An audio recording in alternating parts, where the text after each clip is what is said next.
અચાનક વરસાદની પેટર્ન કેમ બદલાઈ ગઈ? દક્ષિણ ગુજરાતથી શરૂ થયેલો વરસાદ આખા રાજ્યમાં કેવી રીતે ફેલાયો? ખેડૂતો માટે આ વરસાદ આશીર્વાદ બનશે કે મોટી મુશ્કેલી? સતત અતિ ભારે વરસાદ પાછળ આખરે કયા 3 કારણ જવાબદાર છે? ચાલો જાણીએ ગુજરાતમાં અચાનક બદલાયેલી વરસાદની પેટર્ન પાછળ કયા 3 મોટા કારણ જવાબદાર છે. નમસ્કાર, ગુજરાતમાં આપનું સ્વાગત છે. એક સમય હતો જ્યારે દક્ષિણ ગુજરાતમાં જ સૌથી વધુ વરસાદ પડતો હતો, પરંતુ હવે સૌરાષ્ટ્ર, કચ્છ અને ઉત્તર ગુજરાતમાં પણ અતિ ભારે વરસાદ સામાન્ય બનતો જઈ રહ્યો છે. રાજ્યના અનેક વિસ્તારોમાં રસ્તાઓ નદીમાં ફેરવાઈ રહ્યા છે, શહેરો પાણીમાં ગરકાવ થઈ રહ્યા છે અને ખેડૂતો પણ ભારે ચિંતામાં છે. આખરે ગુજરાતમાં વરસાદનું સ્વરૂપ આટલું બદલાયું કેમ? શું તેની પાછળ માત્ર લો પ્રેશર જવાબદાર છે કે પછી ગરમ થતો અરબી સમુદ્ર, શિયર ઝોન અને ક્લાઇમેટ ચેન્જ જેવા પરિબળો પણ કારણભૂત છે? ચાલો જાણીએ.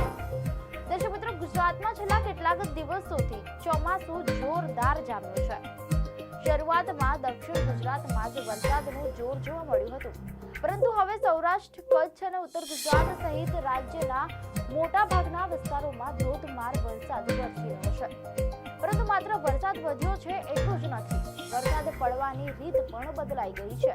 પહેલા સતત 3 થી 4 દિવસ સુધી મધ્યમ વરસાદ પડતો હતો, જેના કારણે પાણી ધીમે ધીમે જમીનમાં ઉતરતું હતું. હવે સ્થિતિ અલગ છે. ઘણા વિસ્તારોમાં થોડા જ કલાકોમાં મહિનાભર જેટલો વરસાદ વરસી જાય છે અને ત્યારબાદ ઘણા દિવસો સુધી વિરામ રહે છે. એટલે હવે પ્રશ્ન માત્ર વરસાદના પ્રમાણનો નથી, પરંતુ તેની તીવ્રતા અને સમયગાળાનો પણ છે. અનેક જિલ્લાઓમાં ભારેથી અતિ ભારે વરસાદ નોંધાતા જનજીવન અસ્તવ્યસ્ત બની ગયું છે. અનેક શહેરોમાં પાણી ભરાયા છે, રસ્તાઓ બંધ થયા છે અને હજુ પણ હવામાન વિભાગે આગામી દિવસોમાં રાજ્યના મોટા ભાગના વિસ્તારોમાં ભારે વરસાદની આગાહી કરી છે.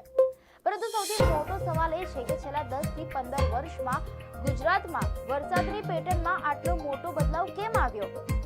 મીડિયા અહેવાલ અનુસાર હવામાન વિભાગના જણાવ્યા મુજબ છેલ્લા કેટલાક વર્ષોમાં ગુજરાતમાં શિયર ઝોનની અસર વધી છે.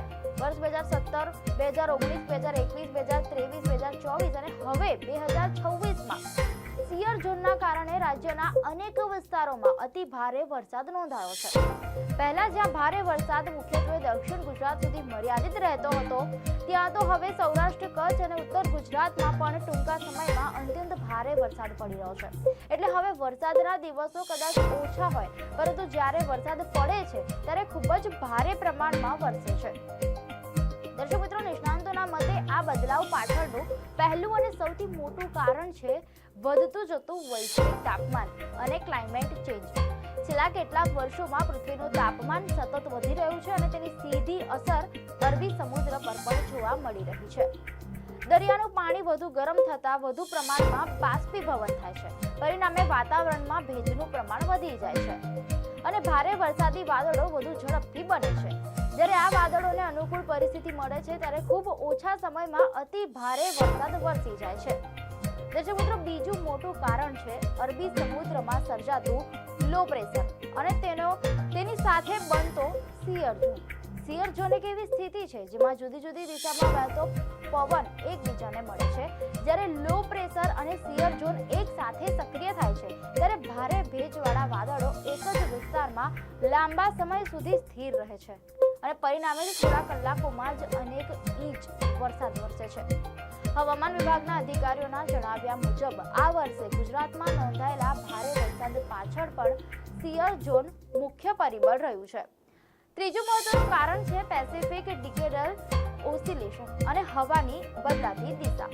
આ વર્ષે ચોમાસું શરૂ થાય તે પહેલા અલ નીનોની અસરના કારણે વરસાદ સામાન્ય કરતા ઓછો રહેશે તેવી શક્યતા વ્યક્ત કરવામાં આવી હતી, પરંતુ અરબી સમુદ્રમાં થયેલા ફેરફારો અને પવનની દિશામાં આવેલા બદલાવના કારણે સમગ્ર ચોમાસાની સ્થિતિ જ બદલાઈ ગઈ.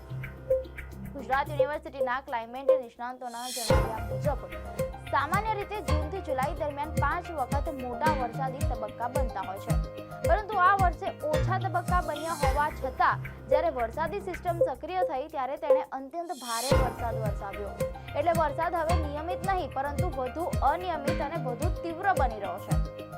દર્શક મિત્રો, મીડિયા અહેવાલ મુજબ ગુજરાતના 35 વર્ષના વરસાદના અભ્યાસમાં પણ સામે આવ્યું છે કે રાજ્યનું સરેરાશ તાપમાન લગભગ 1 ડિગ્રી સેલ્સિયસ વધ્યું છે. તેના કારણે દરિયા અને જમીનમાંથી બાષ્પીભવનનું પ્રમાણ પણ વધ્યું છે, જે ભારે વરસાદ માટે અનુકૂળ પરિસ્થિતિ સર્જે છે. મીડિયા અહેવાલ અનુસાર નિષ્ણાતો માને છે કે ક્લાઇમેટ ચેન્જ હવે માત્ર વૈજ્ઞાનિક ચર્ચાનો વિષય નથી રહ્યો, પરંતુ તેની સીધી અસર ગુજરાતના ચોમાસા પર જોવા મળી રહી છે. બદલાતી વરસાદની પેટર્નનો પડકાર માત્ર ખેડૂતો પૂરતું મર્યાદિત નથી. શહેરોમાં ડ્રેનેજની વ્યવસ્થા, રસ્તાઓ, નદી કાંઠાના વિસ્તારો અને શહેરી આયોજન પર પણ તેની સીધી અસર થઈ રહી છે. ટૂંકા સમયમાં પડતો અતિ ભારે વરસાદ શહેરોની પાણી નિકાલ વ્યવસ્થાની કસોટી કરી રહ્યો છે, જેના કારણે પાણી ભરાવાની ઘટનાઓ વધુ જોવા મળી રહી છે. આ બદલાતી વરસાદની પેટર્નની સૌથી મોટી અસર ખેતી પર પણ પડી શકે છે. મીડિયા અહેવાલો મુજબ કૃષિ નિષ્ણાંતોના જણાવ્યા મુજબ જો ભારે વરસાદનું પાણી ઝડપથી ખેતરોમાંથી નીકળી જશે તો કપાસ, મગફળી, સોયાબીન અને અન્ય પાકને મોટું નુકસાન નહીં થાય, પરંતુ જો 2-3 દિવસ સુધી પાણી ભરાયેલું રહેશે તો પાકના મૂળમાં સડો લાગવાની શક્યતા વધી જશે. ખાસ કરીને તાજા વાવેલા પાક, શાકભાજી અને ડાંગર માટે આવી સ્થિતિ જોખમરૂપ બની શકે છે. એકંદરે જોઈએ તો ગુજરાતમાં વરસાદ હવે પહેલા જેવો રહ્યો નથી. વધતું વૈશ્વિક તાપમાન, ગરમ થતો અરબી સમુદ્ર, લો પ્રેશર, શિયર ઝોન અને હવાની બદલાતી દિશા જેવા અનેક પરિબળો મળીને રાજ્યમાં વરસાદની નવી પેટર્ન સર્જી રહ્યો છે. નિષ્ણાંતોનું માનવું છે કે જો ક્લાઇમેટ ચેન્જની અસર આવી જ રીતે વધતી રહેશે તો આગામી વર્ષોમાં પણ ગુજરાતમાં ટૂંકા સમયમાં અતિ ભારે વરસાદની ઘટનાઓ વધુ સામાન્ય બની શકે છે.